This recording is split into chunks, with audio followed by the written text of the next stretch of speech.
This is one of the most important off seasons in Chicago Bulls history. Not only are they changing the front office, they have a top 10 pick in a very deep draft and a 15th overall pick in that draft, or 16th overall as well. Tons of cap space. They got a new coach potentially coming in. This is an offseason where everything, almost every type of big decision that you can make, all coalesce all in one offseason.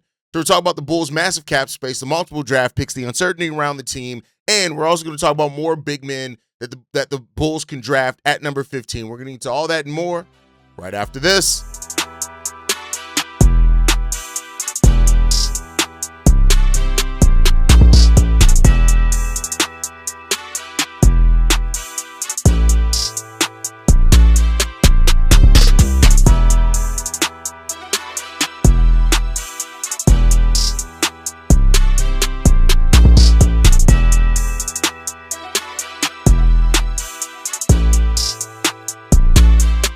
What's going on, Bulls fans? Welcome to another episode of Chicago Bulls Central, your number one spot for everything Chicago Bulls related. I'm the host here, Haize, but more importantly, you guys can follow the channel at Bulls Central Pod on every social media platform we happen to be on. With that said, let's go ahead and get into this content for today, y'all. I want to talk about this. So I've been over on NBA Central. I've been going through team by team and looking at their offseason outlook. Now, I don't double up on content, so you know, I cover the Bulls here. I really don't cover the Bulls at all over there on NBA Central. So I want to focus on the Chicago Bulls and the outlook of their offseason. That's going to be the first thing we talk about. Then we got updates to Billy Donovan and what's going on with his coaching situation. But just so everyone can kind of get a primer, everything all in one place of where the Chicago Bulls are, what this offseason is, and then we'll continue breaking down the draft picks and everything like we've been doing, right? So the first thing is I want to go over the dates of the offseason, right?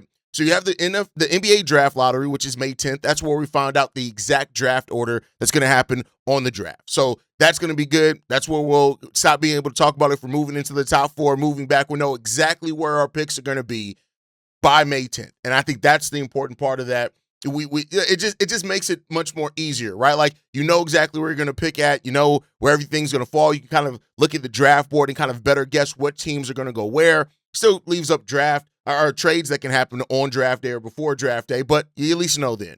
The draft combine is May 10th through 17th, so that's a week, and that's where you'll start seeing more movement, right? I always say during the whole draft period, the mocks kind of shift at different times. They shift as a little bit over the season goes on, but you'll notice it really doesn't shift a lot during the season unless somebody really kind of stands out that they didn't expect. During the NCAA tournament is another big shift with mock drafts and kind of where players are going to go. And then you have the draft combine. Players show up, they have their measurables, they have their drills, all that type of stuff, and that's where players can start separating themselves. And you'll start hearing a little bit about what teams are favoring which player based off who they have individual meetings with and come in with. That's going to be really good to have. That May 10th and May 17th deadline is usually about where we start having a grasp on which prospects the Bulls could pick, right? And then you have the early withdrawal deadline date, which is May 27th. That gives all the people who can come out, they got to move out. Then you have the NBA early withdrawal date. That's June 13th. Then the NBA draft is June 23rd and 24th. So we're a couple of months away from the NBA draft happening. A month away from the lottery, a little under a month away from the lottery. Then about a month and a half after that is the actual NBA draft, but we have the combine between those two things. And then we have the qualifying offer deadline. That's June 29th. So that's where teams can extend qualifying offers to their restricted free agents. And, you know, but the Bulls don't have any marketable restricted free agents anymore, especially now with Jaden Ivey already being off the roster. But that's where you start seeing teams give their qualifying offers or by that date, right? NBA free agency opens June 30th. So that's why, like, the time period between the draft and free agency has really been condensed over the last couple of years. So a week after the NBA draft, that's when free agency starts. And you can officially start signing players July 6th, but players will agree to terms way before then. Then you have the Summer League, July 9th through the 19th, which is a really good period of time as well. Then you have the Basketball Hall of Fame, which is August 14th through 15th. And then around the end of September, beginning of October, you start having games, training camps and stuff open between then and there and stuff like that too. So that's the NBA offseason in a bubble, right? Just the important dates of the offseason. Then you have, like, the Bulls have to make decisions on their own free agents. When you look at the Bulls' own free agents, Anthony Simons is a free agent. Colin Sexton, Zach Collins, Nick Richards, Mohamed Gay, and Leonard Miller has a team option. We'll know that team option, I think, long before that. I don't think it's going to take the Bulls long to pick up their team option on Leonard Miller, especially with the way that he finished the season. Are they going to keep any of those veterans? I've said it before, Nick Richards, Zach Collins, Colin Sexton, those are the three to look at. You're going to have to keep a backup center. I think Zach Collins or Nick Richards, the Bulls are going to try to retain one of those guys, even if the only way I'll say around that, now that we know that the Bulls have the 15th overall pick, the Bulls could draft a big, right, at number 15, what I think is likely anyway, and still sign a veteran big, right? Sign a veteran big to a shorter-term contract, and then you develop that backup big. Now, if they feel confident about playing that backup big, or that the big they draft as a backup early, then you could maybe see both Nick Richards and Zach Collins walk away. There's a bigger chance of that now with us, now that we know we're going to have the Portland pick. We know that, so there's a chance of that. Now, with Billy Donovan and his reluctance to play rookies and things like that, if Billy Donovan stays, I could still see them keeping one of the veteran bigs around. And so that'd be fine, because let's say you keep Nick Richards, hopefully the big that you draft shows himself to pass Nick Richards up on the depth chart by the end of the season. And then if you sign like a Mark Williams or Isaiah Hartenstein on a shorter 2-year deal or something like that, maybe then you have that, that center can take over by next season, the 27-28 season, right? Because we're going to the 26-27 season. A little slow moment there for me. But Leonard Miller only has a $2.4 million club option. It's no brainer. The Bulls are going to pick. If the Bulls don't pick up that option, I'd be really flabbergasted at what they're going to have. And then the Chicago Bulls. So the guaranteed contracts that we have next season is Josh Giddey at $25 million, Patrick Williams at $18 million, Isaac Okoro at $11 million, Jalen Smith at $9.4 million, Trey Jones at $8 million, Rob Dillingham at $6.9 million, Matas Buzelis at $5.7 million, Noah Essengate also at $5.7 million. So the Bulls have 8 guaranteed contracts going into the 26-27 season. And of those guaranteed contracts, 2 of them are expiring. Isaac Okoro's expiring. Jalen Smith's expiring. Trey Jones isn't expiring, but he does have 1 year left on it at $8 million because it's a flat contract. So if the Bulls are looking to move off some players to get picks or whatever, those are the players that you may look to see. Isaac Okoro as a defender off the bench could very well help a team. Jalen Smith, we already know what he's done as a big, but specifically at the power forward position and the rim protection he provides. Trey Jones. Those are kind of the vets that could be moved unless the Bulls are trying to go for wins next season. We'll still see what's going to happen with that one. So that's really good. Okoro, Jalen, Trey Jones, all on really deals that we'll see what the new front office decides to do on that one.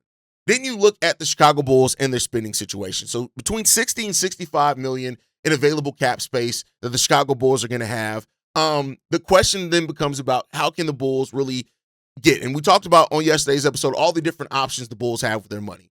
You can, take on bad money from other teams to stack draft picks. You can take on a contract that a team could be looking to opt out of, like an Isaiah Hartenstein. The Thunder may look to opt out of that deal to save themselves some tax flexibility. The Bulls can absorb that, or you can just, try to sign players outright. There's a lot of different ways that you can use cap space, with the Bulls not really being a top-tier team and not really being a lot of top-tier free agents out there either. You look at the free agent market: Austin Reeves, Trae Young, Norman Powell, James Harden, LeBron James. Those are really the guys that are all, and then James Harden may not even opt out of that deal. He may just, stay. So those are all the guys that you're really looking at, potentially being unrestricted free agents. So the Bulls, if they look to the free agent market, are likely to go restricted free agent. Peyton Watson, Ben Mathurin, Walker Kessler, Mark Williams, like those level of guys that they could try to go out and get, right?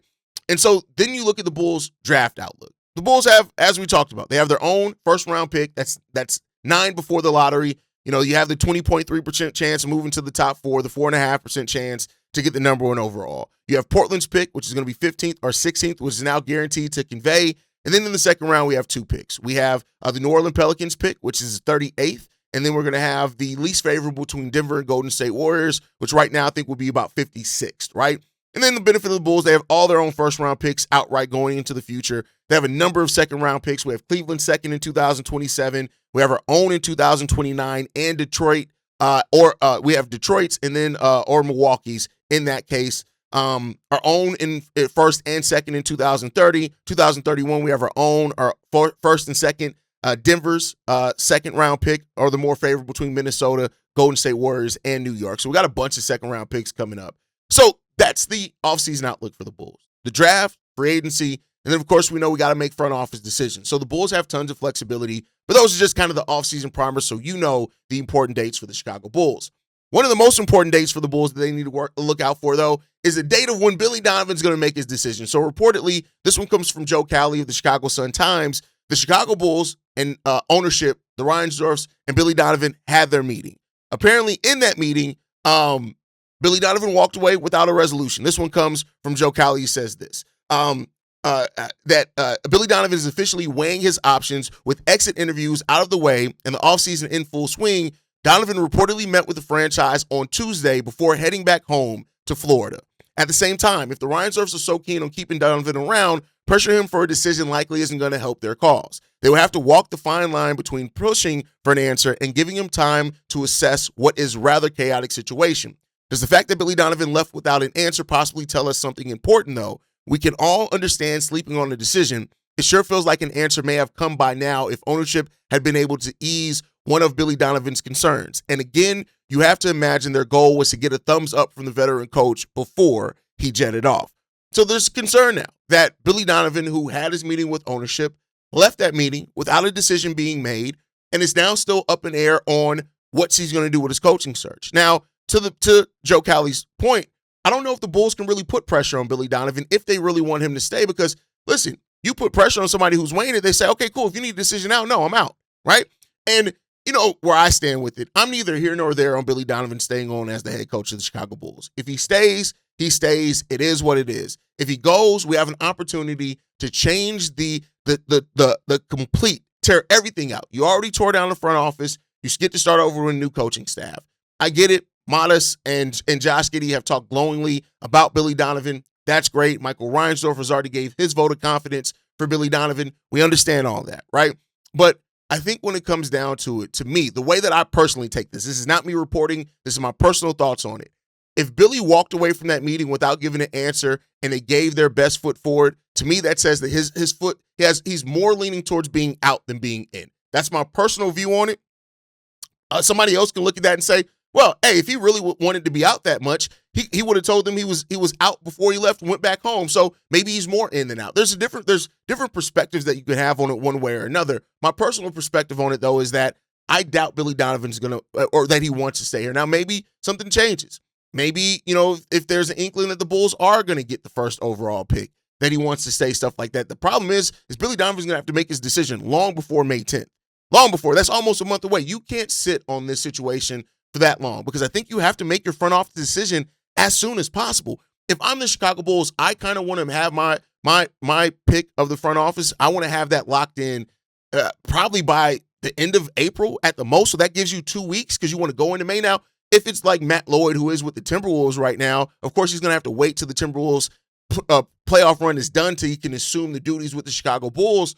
But we've seen, front office execs accept positions and they just don't take it over. So I think this all goes down to like Billy Donovan right now kind of has his foot on the neck of the Chicago Bulls franchise. Because if he says that he wants to stay, then that changes the complexity of how you have to hire your front office, which I don't think a coach should have. That's no knock on Billy Donovan. I just don't think a coach should have that if I'm being 100% honest. There should not be a coach that has the foot on the neck of a franchise over who they hire with the front office that is supposed to be their boss. So it's just a confusing situation that the Bulls have made more muddled by their mandate that Billy Donovan stays on if he wants to for anybody who comes into the front office. But hey, that's the situation the Bulls have put in themselves in, and now they got to live with that. So, this Billy Donovan decision hopefully comes down sooner rather than later. You guys know, once the decision comes down, I'll have an episode out one way or another. We'll figure out how to get an episode out no matter what's going to happen. But it's a very interesting situation to be in and a perplexing one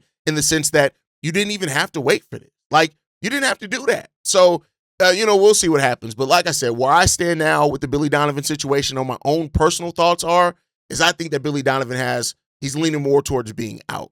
And we'll see if that ends up being true because I can be completely wrong. For all I know, we can get it announced within the next couple of days. Billy Donovan staying on as the head coach.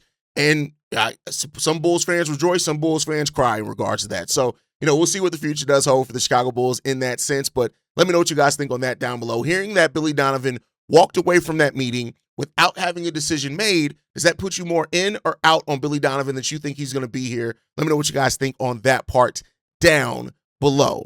With that said, I do want to talk a little bit now about the 15th overall pick. Yesterday, I gave a rough few names of players that could be there. Focus more on bigs. I think your Bulls are going to go guard or wing early, bigs late, just because of the way that the draft board's probably going to fall.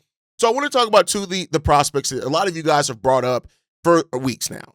Aday, I want to talk a little bit about him and Thomas Haugh, right? So for those that don't know, Aday, center out of Michigan, 7'3", 255 pounds. He was born April 7th, 2005, so his birthday just passed. Shout out to him.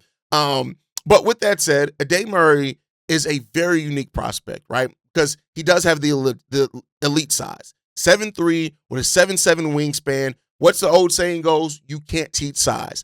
And that's the way that Aday is an instant floor raiser on the defensive side of the ball. His presence, the size that he has alone, it's there. The offense can be a little bit rough for him at times. Like, he is really comfortable facilitating out of the high post, which I think is really good. He's a solid passer from the high post to elbows. He can do it on the short roll as well. He has really good vision for a big as far as his passing, which is really good. It helps open up your offense more when you have passing at every level, right? I think he understands how to use angles when he's trying to score with finesse rather than power, which is not what you can say about a lot of young bigs with his size. It's kind of all power because they haven't had to ever really learn the finesse game because they've been bigger than everybody their whole life. But he does have a finesse game.